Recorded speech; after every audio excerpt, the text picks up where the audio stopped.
Hello, and welcome back to another edition of Tech in 10, the Louisiana Tech Bulldogs post-game show from the Ruston Daily Leader. I am sports editor Matt Belinson, coming to you after Louisiana Tech's 33-0 win over the Kennesaw State Owls. The Bulldogs wrap up the 2024 season with a 5-7 record, 4-4 in Conference USA. This is officially the end of year 3 for Louisiana Tech head coach Sonny Cumbie. He is 11-25 as a head coach here at Tech after year 3 without a bowl appearance. That's just the facts. We'll get into some of the opinions and kind of what comes next after this, but first, obviously want to give credit where credit is due. Obviously last year when Louisiana Tech was out of bowl eligibility, they were embarrassed in their last 2 games of the season, and they just pretty much just did not show up in the last 2 games of last year. And you got to give Louisiana Tech credit. I think that's definitely been one of the themes of this season, is that there's been times where, okay, this is finally it. This is where the team turns. This is where a losing streak might start. And I think you saw a difference in terms of player buy-in this year that I think was said last year, but wasn't actually acted upon. We talked to Michael Clark and Omari Wiggins post game after this win tonight, and one thing that really struck me, Michael Clark has been here. He was here when Louisiana Tech made its last bowl appearance, and he obviously didn't get a chance to go out on the winning side, but I think it was telling for me to hear him post game say how they felt like they believed in this coaching staff, and the coaching staff believed in them. And I know for a fan's perspective, that's going to sound cliche, it's going to sound cheesy, it's going to sound frustrating, and I certainly can understand that perspective. But I think if you've watched Louisiana Tech over the previous 2 seasons before this one, you saw this team give up at times. You saw this team quit. And I think it was telling that, with 1 game left to go against the Kennesaw State team that, I guess if you want to say, probably had more momentum than you coming into this one. I know they had a really bad record. They had won 2 of their last 5 games. You on the other hand just came off a 25 or whatever point loss to Arkansas. You were out of bowl eligibility, and so there was definitely a part of me that was still kind of wondering, like, okay, could this just be the last point where this defense is giving you everything you have this year, and maybe this is the one where they just finally lay down and are just tired and they give in. And you heard Michael Clark say it. They knew coming into this year that they could be this good, but then the coaching staff believed in them and told them they were good and put them in those positions. And that's where I think the biggest difference was this year, where you heard so much of in last off season, in the spring ball and in fall camp about, we're going to improve, guys are buying in, they believe in each other. And then they came out here and pretty much gave you the same product. Whereas this year, defensively, this is a top 20 unit in the country. I know there are still games going on as I'm recording this, and all the official stats of the regular season have not been tallied yet. But bottom line is, when the season is finished, this will be a top 20 defensive unit in the country in terms of total defense, passing yards allowed, rushing yards allowed, red zone defense, pretty much anything you want to name. This defense rose to the challenge this year, and they delivered. And you have to give them credit for buying into a new coaching staff and Jeremiah Johnson as the new DC, new assistant coaches, and they delivered. Colby Fields, Zach Zymos, I would imagine those are going to be first-team all-conference selections. They have some really good defensive backs that have made some solid plays this year. David Blay, had a career year on the defensive line for this team. So there definitely are some standouts on that defense, not just the defense as a monolith. There have definitely been some specific guys that had some great years as well. But I think on a night like tonight, clearly it was good for them to get the win. It certainly is better than the other outcome where you lose this game and you're 4-8. When you lose to a 2-win program. So you have to give them credit for the win. That being said, I think we all knew coming into this game that this was going to kind of, I don't want to say this one game was going to determine, I guess, the future of this coaching staff. Because like I said, I felt like after that Western Kentucky win, I know the Arkansas loss was horrible.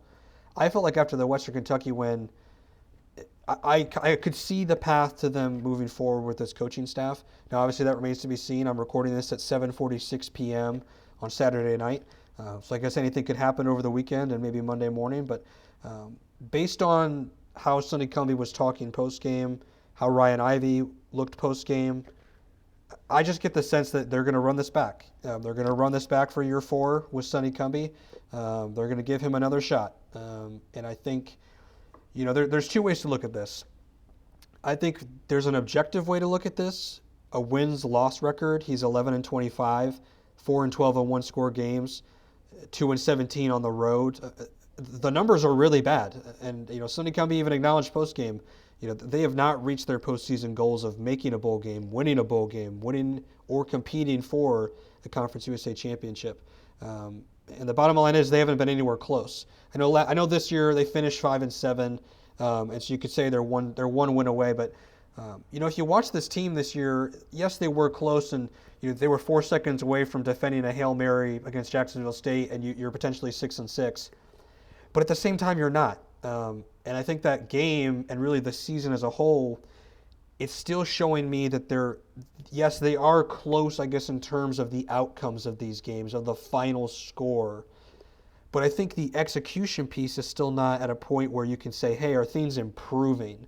There were so many games this year where you go into it and then you come out of it and say, wait, the same things keep happening. You're starting slow in these games. You're committing special teams penalties. Defensively, you're not finishing games. Offensively, you're not scoring touchdowns in the red zone. Like, there were multiple points throughout this year where there's just stretches where, like, it seemed like nothing was really being fixed. And then you point to tonight, you point to the Western Kentucky game, you point to Middle Tennessee, where there are moments where, wow, this team can put it together and can play really well. And then there are other moments where you lose to Tulsa, you lose to FIU, you lose to New Mexico State, you put up 3 points at Sam Houston. Like, those things have to be weighed with each other. And so I think from an objective standpoint, I think if you're a fan that's frustrated, with the potential that Sonny is going to be returning for a fourth season, I can understand that. And I probably don't disagree with you from a wins-loss perspective. Again, 11-25 is what it is. I was looking at the coaches that were hired in the 2022 hiring cycle. There were 29 of them. And of those 29, there have been a lot that have had a lot of great success. Two of them have been fired already this year, at Temple and then at UMass.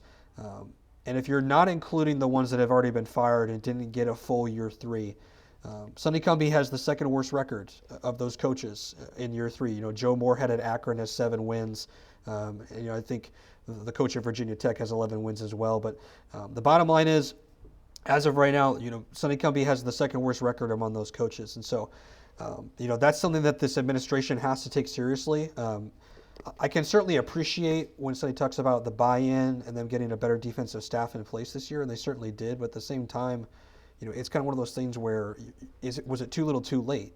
You're still not making a bowl game with how good this defense is. And so I think if you're moving into this offseason, and like I said, there's still a couple of days left for them to make an official decision, but I would have a hard time, I think, believing, and I think it's fair to not believe after you've seen it for 3 years.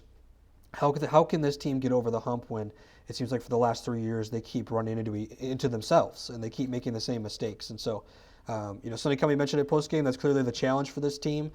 They have to figure out the execution piece in the red zone.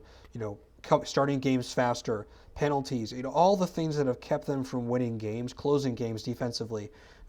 There are so many things that I think if you want to run this back, you better hope that the wins come soon and the wins come early, because if we're sitting here next year, if Sonny is to return, and this team enters October with 2 wins again, it's going to be hard for me to understand how this was sold and how this was believed to be turned around. And so again, Sonny Cumbie mentioned it post game. He feels like they're gonna return a core of this team, I guess, in terms of the talent and the coaching staff. Clearly, they need to keep Jeremiah Johnson on the staff as defensive coordinator. Clearly, they need to keep Colby Fields at linebacker, Michael Richard at safety. There's a lot of players that need to return. Evan Bullock at quarterback, clearly, if you want to even have a chance at kind of building off this momentum. I think on the other side, if you're not looking at the objective side, which that's personally where I stand, the wins, losses speak for themselves. It's not a great record. 3 straight losing seasons. It is what it is. At the same time, there is a part of me that thinks, okay, you're 5-7, and they did have all these one-score losses, and your defense really did improve. Like, this defense should be bowling, but they're not. And I think that's going to motivate this group. I get a sense just knowing the players that are potentially coming back. I would be shocked if they're not motivated to improve on potentially what they showed this year. And offensively, again, it's a lot of ifs and buts.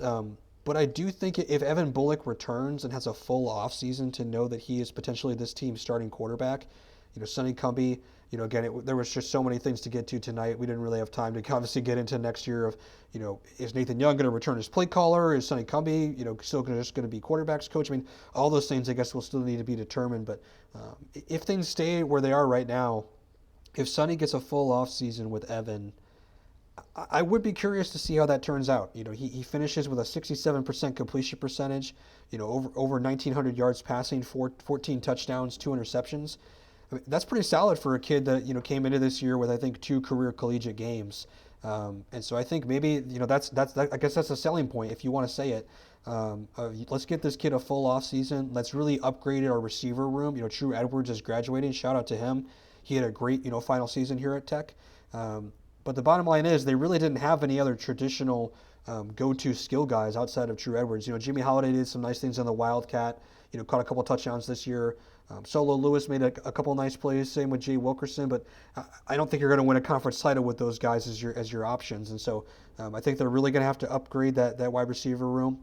I think they got to keep Eli Finley at tight end, kind of establish him, get him more involved in the passing game earlier on in the season. And again, I know that sounds like a lot of ifs of we got to keep Jeremiah Johnson, we got to keep Evan Bullock, we got to keep all these good players.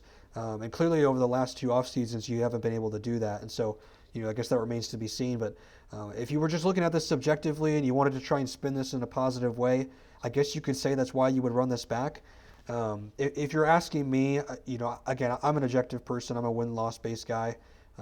I've seen this team pretty much I've watched this team with my own eyes in pretty much every single game of the Sonny Cumbie era.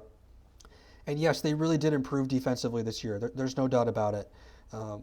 But at the same time, offensively, you're 115th or whatever in scoring in year 3. And I guess if you want to make the argument, our roster was worse this year. Well, guess whose fault that is? It's the coaches. I mean, you're in charge of putting together a roster that can compete and put up points. Okay, Hank Bachmeier transferred, Cyrus Allen transferred, Smoke Harris graduated. That's fine, but you don't just get to then use the excuse of next offseason, we lost all those guys, that's why we didn't score points. This team averaged, coming into this game, 21 points per game. I mean, if you're averaging 26, 27 points a game, this team is going bowling. And so if you're asking me, I probably wouldn't run this back just based on the results. And it's a results-based business, but that's a question for Ryan Ivey and this administration to answer. And so, again, I'm recording this, around 8 o'clock on a Saturday night. So, we'll see what happens here in the next couple of days. Maybe there will be a decision made formally. But as of right now, I would anticipate that Sonny Cumbie will be returning for year 4 at Louisiana Tech. But again, that remains to be seen officially. So, again, that was a lot of thoughts I threw at you there, but I know obviously there's a lot of big picture questions moving forward about this program, and so that's just kind of where I stand on things right now. But like I said, I will definitely be keeping an eye out here for any potential news over the next couple of days as to what the future is of this coaching staff. So, but thanks again for listening and watching this season. This is year 3 of me covering Louisiana Tech football. It really has been a lot of fun. I know the wins-loss record is definitely not, what any people want, but it definitely is a privilege covering Division I athletics. It's a privilege covering Division I football and having a seat in this press box and getting an opportunity to share all this content with you fans that care. And so really appreciate you all listening. And again, if any news breaks, I'll certainly come back on here. But for now, that's going to do it for the 2024 season. This has been Matt Belinson for the Ruston Daily Leader. Thanks for listening. Have a good one.